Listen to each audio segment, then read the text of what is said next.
மறைந்த வில்லன் நடிகர் நம்பியாரின் மகள் ஸ்நேகலதா வீட்டிலிருந்து பல லட்சம் ரூபாய் மதிப்பிலான வைர நகைகள் கொள்ளை போனது. சென்னை கோபாலபுரத்தில் உள்ள அவரது வீட்டில் நிகழ்ந்த கொள்ளை சம்பவம் தொடர்பாக வீட்டு வேலைக்காரியை போலீசார் தேடி வருகின்றனர். சென்னை சேப்பாக்கத்தில் உள்ள பத்திரிகையாளர் மன்றத்தில் லோக் சக்தா கட்சி பொதுச் செயலாளர் ஜெகதீசன் பேட்டியளித்தார். அப்போது பேசிய அவர், தமிழகத்தில் லோக் ஆயுக்தா சட்டத்தை உடனே அமல்படுத்த வேண்டும் என்றார். திண்டுக்கல் அரசு போக்குவரத்து கழகத்தில் ஓட்டுநராக பணியாற்றி வரும் சக்திவேல் என்பவர் பணியாளர்கள் கூட்டுறவு சிக்கன நாணய சங்கத்தில் 1 லட்சம் ரூபாய் கடன் கேட்டு விண்ணப்பித்திருந்தார். இதற்காக சக்திவேலிடம் இருந்து 3200 ரூபாய் பணத்தை கூட்டுறவு கணக்காளர் கதிரேசன் லஞ்சம் பெற்றுள்ளார். அங்கு மறைந்திருந்த லஞ்ச ஒழிப்பு போலீசார் கதிரேசனை கையும் களவுமாக பிடித்து கைது செய்தனர்.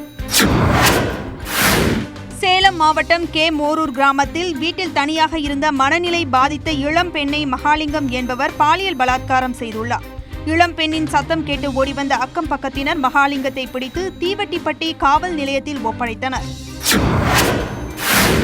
உசிலம்பட்டியில் இளம்பெண் கௌரவ கொலை செய்யப்பட்டதை கண்டித்து மதுரையில் விடுதலை சிறுத்தைகள் கட்சி சார்பில் கண்டன ஆர்ப்பாட்டம் நடைபெற்றது. இதே சம்பவத்தை கண்டித்து மதுரை மாவட்ட நீதிமன்றம் முன் சட்டக்கல்லூரி மாணவர்கள் சாலை மறியல் போராட்டத்தில் ஈடுபட்டனர்.